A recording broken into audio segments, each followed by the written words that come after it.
அட்டனை பார்த்து போட்டுக்க டாக்டர். என்ன சிவா 5 நிமிஷத்துல வந்துட்ட? என்ன சுளுக்கு சரியாயிடுச்சா?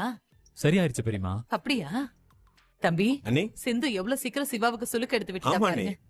எனக்கே ரொம்ப ஆச்சரியமா இருக்கு. அதான் விளக்கெண்ண தடவிட்டு இருந்தேன். எனக்கு விளக்கெண்ண தடை விடுன்னு நான் வந்து உன்கிட்ட கேட்டனா?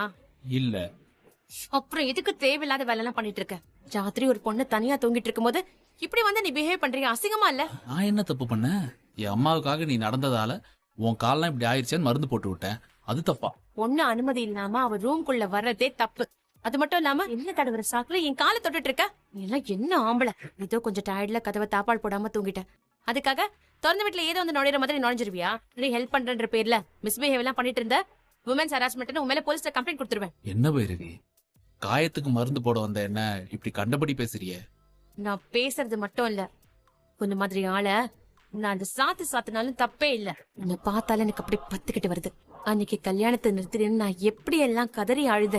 நீ கோவத்துல எந்த முடிவு எடுக்காத, கொஞ்சம் பொறுமையா இரு. அது வரைக்கும் கொஞ்சம் பொறுமையா ஆரம்பம். பொறுமையா இருப்பா, அண்ணி சொல்றத கொஞ்சம் கேளுப்பா. வயசுல பெரியவராச்சுன்னு பொறுமையா கேட்டுட்டு இருக்கேன். நீங்க இந்த மாதிரி ஒரு விஷயத்த செஞ்சீங்கன்னா அப்பாவுக்கு தெரிஞ்சதுன்னு வைங்களேன், சத்தியமா உங்களை மன்னிக்கவே மாட்டாரு.